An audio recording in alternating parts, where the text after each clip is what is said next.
Hello બધાને જય શ્રી કૃષ્ણ. હું નેહા ઝાલા ફ્રોમ ગાંધીનગર. હું vastu consult, recce master, ટેરો card reader, pendulum healing અને ક્રિસ્ટલ થેરાપિસ્ટ છું.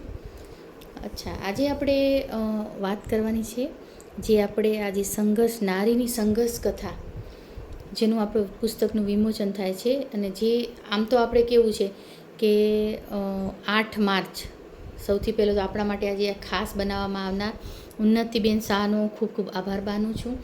વુમન્સ ડે તો આપણે દર વખતે ઉજવીએ જ છીએ, કોઈ ઘરે ઉજવીએ, કોઈ હોટલમાં, કોઈક બહાર આપણે જઈને ઉજવતા હોય, પણ એને ખાસ બનાવનાર જે છે ઉન્નતિબેન, જેણે આપણા માટે આ 2 મહિનાથી છેલ્લા મહેનત કરી રહ્યા છે. જે પુસ્તકનું આમ તો કેવું હોય કે જે પુસ્તકનું આપણે વિમોચન થશે, જેમાં આપણી નારીની સંઘર્ષ ગાથા લખાવી છે. નોર્મલી કોઈ બી પુસ્તક હોય છે તો કોઈ મોટો સાહિત્યકાર, લેખક હોય, એની કથાઓ છપાતી હોય છે. બટ આ કથા છે નારીના સંઘર્ષ કથા, આપણા જેવી નારીઓની સંઘર્ષ કથાની છે આ કહાની. અને એનું પુસ્તકનું વિમોચન થાય એટલે એ સૌથી મોટી વસ્તુ છે. કદાચ આવું બહુ ઓછું થયું હશે અથવા નહીં બી થયું હોય, હું એવું માનું છું. તો એમના માટે હું એમનો ખૂબ ખૂબ આભાર માનીશ. પ્લસ કે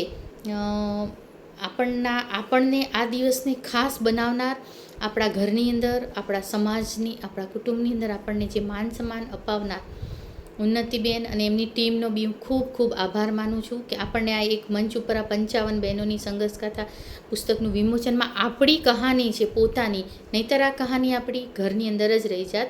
અને એ શક્ય બન્યું છે એમના દ્વારા અને એમની ટીમના દ્વારા. નહીંતર તો આ કથા દરેક સ્ત્રીની કાંઈ ને કંઈ કથા હોય છે, પણ એ ઘરની અંદર જ રહી જાય છે. જેને બહાર લાવવા માટે જે એમણે મહેનત કરી છે, ઉન્નતિબેને ખૂબ ખૂબ મહેનત કરી છે તન મન ધનથી, તો એમનો ખૂબ ખૂબ આભાર માનું છું.